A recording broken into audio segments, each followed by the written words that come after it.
சரவண ஜோதியே நமோ நம. வாழ்க வையகம், வாழ்க வளமுடன். அனைத்து தமிழ் நெஞ்சங்களுக்கும் கனிவான வணக்கங்கள். அனைவருக்கும் இனிய புத்தாண்டு வாழ்த்துக்கள். 2026ஆம் ஆண்டு பிறக்க இன்னும் ஒரு சில நாட்களே உள்ளன. ஒரு வருடம் என்பது சாதாரண விஷயம் கிடையாது. 12 மாதங்களில் ஒருவரின் வாழ்க்கை மேலேயும் போகும், சரிந்து கீழேயும் போகும். 12 மாதங்களில் ஒருவரின் வாழ்க்கை தலைகீழாக கூட மாறும். அந்த வகையில் உங்கள் வாழ்க்கையில் என்ன மாதிரியான மாற்றங்கள் எல்லாம் நடக்கும், உங்களுக்கு எதில் ஏற்றம் ஏற்படும், எதில் சறுக்கல் ஏற்படும் என்று சற்று விரிவாக காண்போம். இந்த ஆண்டின் தொடக்கத்தில் கிரகநிலைகள் என எடுத்துக்கொண்டால், குடும்பஸ்தானத்தில் சந்திர பகவானும், சகோதரஸ்தானத்தில் குரு பகவானும், புத்திரஸ்தானத்தில் கேது பகவானும், பாக்கியஸ்தானத்தில் சூரியன், செவ்வாய், புதன், சுக்கிர பகவானும் உள்ளனர். லாபஸ்தானத்தில் ராகு பகவானும் சனி பகவானும் உள்ளனர். குரு பகவான் 5ஆம் பார்வையாக துலாம் ராசியையும், 7ஆம் பார்வையாக தனுசு ராசியையும், 9ஆம் பார்வையாக கும்ப ராசியையும் பார்வையிடுகிறார். சனி பகவான் 3ஆம் பார்வையாக மேச ராசியையும், 7ஆம் பார்வையாக சிம்ம ராசியையும், 10ஆம் பார்வையாக விருச்சிக ராசியையும் பார்வையிடுகிறார். இந்த கிரகங்களின் அமைப்பு மற்றும் பார்வையினால் உங்கள் வாழ்வில் ஏற்படும் சுப மற்றும் அசுப பலன் என்ன என்பதனையும், அசுப பலன் ஏற்படுமாயின் ராசிக்காரர்கள் செய்ய வேண்டிய பரிகாரம் என்ன, வழிபட வேண்டிய தெய்வம் யார் என்பதனை பற்றியும் முழுமையாக காண்போம். பிறக்கப் போகும் இந்த புது வருடம் உங்கள் வாழ்வில் வளமும் நலமும் செல்வ செழிப்பும் பெற்று வாழ்வில் உயரிய நிலையை அடைய எல்லாம் வல்ல எம்பெருமானை வேண்டி விரும்பி கேட்டுக்கொள்கிறேன். கனிவான பேச்சுக்கள் கொண்ட ரிஷபராசி அன்பர்களே, இந்த ஆண்டு மனதில் பலவிதமான சிந்தனைகளும் தோற்றப்பொழிவில் மாற்றமும் உண்டாகும். வாக்குறுதிகளை கொடுக்கும் பொழுது சிந்தித்து செயல்படவும். மனதில் எதிர்காலம் குறித்த சிந்தனைகள் மேம்படும். உடன் பிறந்தோருடன் இருந்த கருத்து வேறுபாடுகள் விலகும். திடீர் விருந்தினர்கள் வருகையால் வீடு களைகட்டும். பயனற்ற பேச்சுக்களை தவிர்த்து கொள்ளவும். பிள்ளைகளின் எதிர்கால நலன் கருதி புதிய சேமிப்பில் ஈடுபடுவீர்கள். புதிய முயற்சிகளின் மூலம் முன்னேற்றமான சூழல் உண்டாகும். உறவினர்கள் வழியில் சில கருத்து வேறுபாடுகள் ஏற்பட்டாலும் சாதகமான சூழல் உண்டாகும். வாகன பயணங்களின் மூலம் புதுவிதமான அனுபவம் கிடைக்கும். ஆன்மீக விஷயத்தில் ஈடுபட்டு மன அமைதி பெறுவீர்கள். பூர்வீக சொத்துக்கள் மூலம் நன்மையான பலன்கள் உண்டாகும்.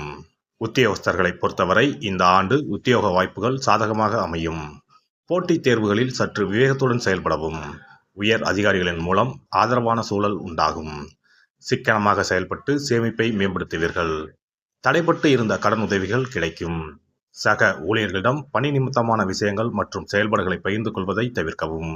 வியாபாரிகளை பொறுத்தவரை இந்த ஆண்டு தொழிலில் நல்ல முன்னேற்றம் இருக்கும். சுயதொழில் செய்வோருக்கு எடுக்கும் முயற்சிகள் கை கொடுக்கும். கொடுக்கல் வாங்கலில் சூழ்நிலை அறிந்து செயல்படவும். வர்த்தக பணிகளில் புதிய முதலீடுகளில் சிந்தித்து செயல்படவும். பிறமொழி மக்களின் ஒத்துழைப்புகள் கிடைக்கும். தொழிலில் சில நேரங்களில் தேக்க நிலை காணப்படும். பெண்களை பொறுத்தவரை இந்த ஆண்டு திருமண வயதில் உள்ள பெண்களுக்கு நல்ல வரன்கள் அமையும். தந்தை வழி உறவினரிடம் பொறுமையை கடைபிடிக்கவும். குழந்தைகளிடம் அனுசரித்து செல்லவும். புதுவிதமான தொழில்நுட்ப உதவிகளின் மூலம் அனுகூலமான பலன்கள் உண்டாகும். ஆரோக்கிய செயல்களில் கவனம் வேண்டும். சொத்து பாகப்பிரிவினை சம்பந்தப்பட்ட விவகாரங்கள் உங்களுக்கு சாதகமாகும். உத்தியோகத்திற்கு செல்லும் பெண்களுக்கு ஊதிய உயர்வு மற்றும் பதவி உயர்வுக்கான வாய்ப்புகள் அமையும். அரசியல்வாதிகளை பொறுத்தவரை இந்த ஆண்டு மக்கள் மத்தியில் செல்வாக்கு அதிகரிக்கும். தொண்டர்களின் எண்ணங்களை புரிந்து கொள்வீர்கள். வரவுகள் குறித்த சில நுட்பங்களை புரிந்து கொள்வீர்கள். அதிகார பதவியில் உள்ளவர்கள் சற்று நிதானத்தோடு செயல்படவும். ஆன்மீக நண்பர்களின் ஆலோசனைகள் ஆதரவாக இருக்கும். வெளியூர் பயணங்களால் உடல் சோர்வும் அசதியும் ஏற்பட்டு மறையும். கலைஞர்களை பொறுத்தவரை இந்த ஆண்டு புதிய ஒப்பந்தம் பெறுவதில் விடாமுயற்சி தேவைப்படும். பொருளாதார வரவுகள் மந்தமாக இருக்கும். இசைத்துறைகளில் புதிய அனுபவம் கிடைக்கும். வயதில் மூத்த கலைஞர்களின் ஆலோசனைகள் மனதிற்கு மகிழ்ச்சியையும் புத்துணர்வையும் ஏற்படுத்தும். வெளியூர் பயணம் குறித்த எண்ணங்கள் கைகூடும்.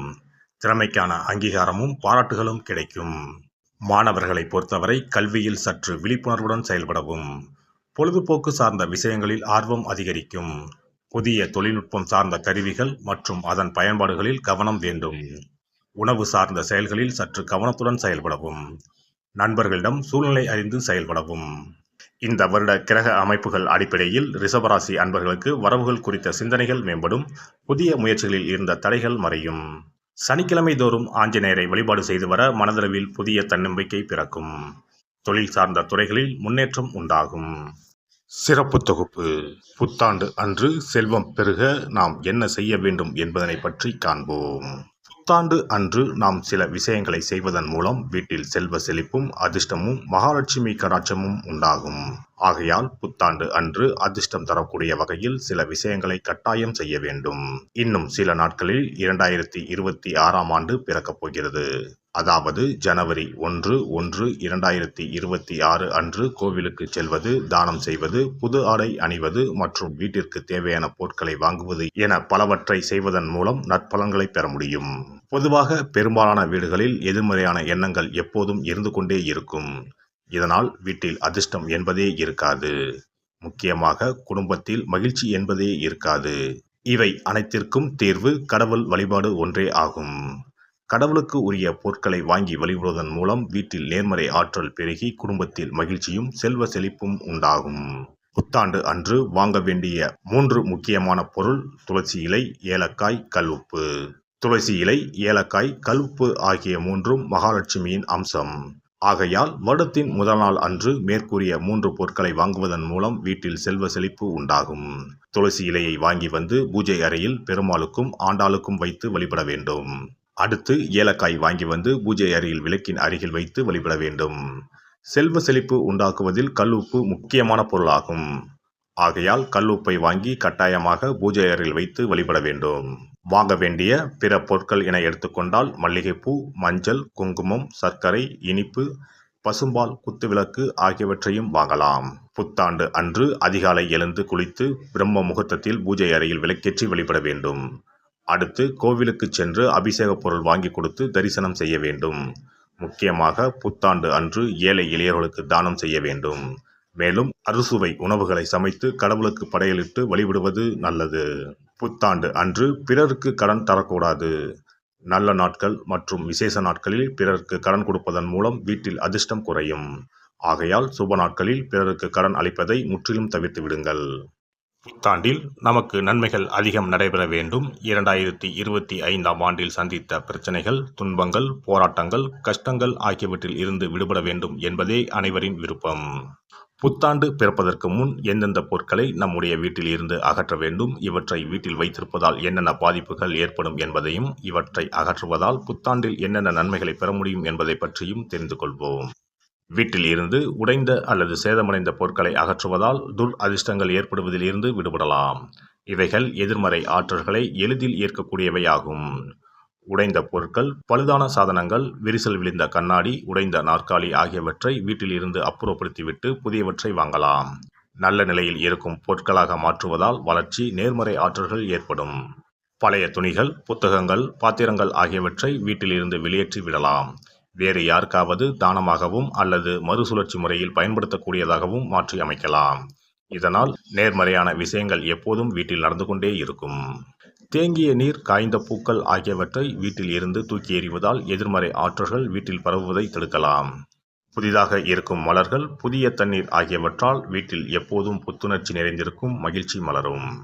காலாவதியான உணவுப் பொருட்கள், மருந்துகள், அழகு சாதன பொருட்களை வீட்டில் வைத்திருப்பதால் வீட்டில் தேக்க நிலை, எதிர்மறையான சூழல் இருந்து கொண்டே இருக்கும். இதனால் வீட்டில் அடிக்கடி நோய்களும் வந்து கொண்டே இருக்கும். ஆரோக்கியமான சூழலை வீட்டில் உருவாக்கவும், புதிய வாய்ப்புகள், நல்ல விஷயங்கள் தேடி வருவதற்கும் காலாவதியான பொருட்களை அகற்றிவிட்டு சுத்தமான காற்று, ஆற்றல் வந்து செல்லும் வகையில் வீட்டை காற்றோட்டம் உள்ளதாக வைத்திருக்க வேண்டும். எல்லாம் வல்ல இறையருளால் நீங்களும் உங்கள் அன்பு குடும்பமும் உடல் நலம், நீலாயுள், நிறை செல்வம், உயர் புகழ், மெய்ஞானம் ஓங்கி வாழ்க வளமுடன். இந்த வீடியோ பதிவு உங்களுக்கு பிடித்திருந்தால் லைக் பண்ணுங்க, கமெண்ட் பண்ணுங்க, ஷேர் பண்ணுங்க. மறக்காம சப்ஸ்கிரைப் பண்ணுங்க. பக்கத்துல இருக்கிற பெல் பட்டனை கிளிக் பண்ணுங்க. நன்றி, வணக்கம். ஓம் நமச்சிவாய. சிவாய நம.